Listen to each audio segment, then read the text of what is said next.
ഇപ്പോൾ കൊച്ചിയിൽ നിന്ന് അർച്ചന കൂടി ചേരുകയാണ്. അർച്ചന, പോളിംഗ് ബൂത്തിലേക്ക് കേരളം വോട്ടർമാർ വിധി എഴുതാൻ പോകുമ്പോൾ പോളിംഗിനായുള്ള ക്രമീകരണങ്ങൾ, സജ്ജീകരണങ്ങൾ, അതിൻ്റെ അന്തിമ ഒരുക്കങ്ങൾ, പോളിംഗ് സാമഗ്രികൾ ഏറ്റെടുക്കുക, പോളിംഗ് ബൂത്തിലേക്ക് തെരഞ്ഞെടുപ്പ് ഉദ്യോഗസ്ഥർ പോവുക, ഈ പ്രക്രിയയൊക്കെ എങ്ങനെ നടന്നു വരുന്നു മധ്യ കേരളത്തെ സംബന്ധിച്ച്?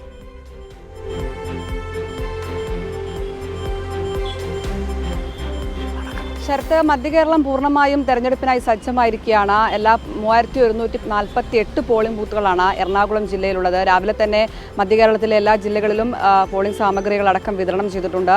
എന്തായാലും പൂർണ്ണ സജ്ജമാണ്. ഇന്ന് മൗനപ്രചരണമായിരുന്നു. സ്ഥാനാർത്ഥികൾ നേരിൽ കണ്ട് വോട്ടഭ്യർത്ഥിക്കുന്ന തിരക്കിലായിരുന്നു. എന്തായാലും സ്ഥാനാർത്ഥികളെ സംബന്ധിച്ച് വലിയ ആത്മവിശ്വാസമുണ്ട്. മുന്നണികളെ സംബന്ധിച്ച്, പ്രധാനമായും LDFനെ സംബന്ധിച്ച് വലിയ ആത്മവിശ്വാസമാണ്. കാരണം സ്ഥാനാർത്ഥി പ്രഖ്യാപനം മുതൽ പുലർത്തിയൊരു ആധിപത്യമുണ്ട്. അത് ഇന്നലെ നമ്മൾ കൊട്ടിക്കലാശത്തിൽ പോലും കണ്ടതാണ്. എന്തായാലും ആ ഒരു ആത്മവിശ്വാസം തന്നെയാണ് സ്ഥാനാർത്ഥികൾ പ്രകടിപ്പിക്കുന്നത്.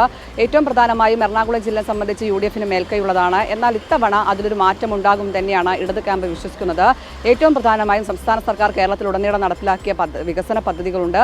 അതുകൂടാതെ കൊച്ചിയിൽ ഈ സമയങ്ങളിലുണ്ടായ മാറ്റങ്ങൾ വലുതാണ്. കാരണം വമ്പൻ പദ്ധതികളാണ് കൊച്ചിയെ സംബന്ധിച്ചുണ്ടായത്. കൊച്ചി ക്യാൻസർ സെൻ്റർ ആണെങ്കിലും, ഒപ്പം കൊച്ചി മെട്രോ, വാട്ടർ മെട്രോ തുടങ്ങിയ ഒട്ടനവധി പദ്ധതികൾ ഇക്കാലയളവിൽ നടപ്പിലാക്കാൻ കഴിഞ്ഞിട്ടുണ്ട്. ഒപ്പം തീരദേശ മേഖലയുടെ പ്രശ്നങ്ങൾ പരിഹരിക്കുന്ന ചെല്ലാനം ടെട്രാപോഡ്, അങ്ങനെ ഒട്ടനവധി വികസന പദ്ധതികൾ തന്നെയാണ് ഇത്തവണ ഉയർത്തിക്കാട്ടിയത്. അതുകൊണ്ട് തന്നെ ഇതെല്ലാം തന്നെ ഓർമ്മപ്പെടുത്തിക്കൊണ്ട് തന്നെയാണ് ജനങ്ങൾക്കിടയിലേക്ക് സ്ഥാനാർത്ഥികൾ ഇറങ്ങിയത്. അതുകൊണ്ട് തന്നെ അതിൻ്റെ ഒരു ആത്മവിശ്വാസം സ്ഥാനാർത്ഥികൾക്കുണ്ട്. സിറ്റിംഗ് സീറ്റിന് പുറമെ വലിയ രീതിയിൽ ഇത്തവണ മണ്ഡലം തിരിച്ചുപിടിക്കും എന്നൊരു പ്രതീക്ഷയിൽ തന്നെയാണ് LDF ഉള്ളത്. എന്തായാലും UDFനെ സംബന്ധിച്ച് വലിയ രീതിയിൽ വയനാട് ഫണ്ടടക്കം ഇത്തരത്തിൽ ചർച്ചയാവുകയും ചെയ്തിട്ടുണ്ട്. ശരത്, റൈറ്റ്. ഇപ്പോൾ അർച്ചന സൂചിപ്പിച്ചതുപോലെ തെരഞ്ഞെടുപ്പ് പ്രചാരണവും അവസാനിപ്പിച്ച് പരസ്യപ്രചാരണം അവസാനിച്ച് നിശബ്ദ പ്രചാരണവും കടന്ന് പോളിംഗ് ബൂത്തിലേക്ക് വോട്ടർമാർ കേരളം നീങ്ങുന്ന ഘട്ടത്തിലും UDF വലിയ തോതിൽ പ്രതിരോധത്തിൽ നിൽക്കുന്ന, പ്രതിപക്ഷത്തായിട്ടും 10 വർഷം പ്രതിപക്ഷത്തായിട്ടും ഏറ്റവും അധികം ചോദ്യങ്ങൾക്ക് നടുവിൽ സാമ്പത്തിക ക്രമക്കേടുകൾ, അഴിമതി, ഇതുമായി ബന്ധപ്പെട്ടൊക്കെയുള്ള ചോദ്യങ്ങൾക്ക് ശരിയായ ഉത്തരം നൽകാൻ കഴിയാതെ UDF നിൽക്കുന്ന കാഴ്ചയാണ്.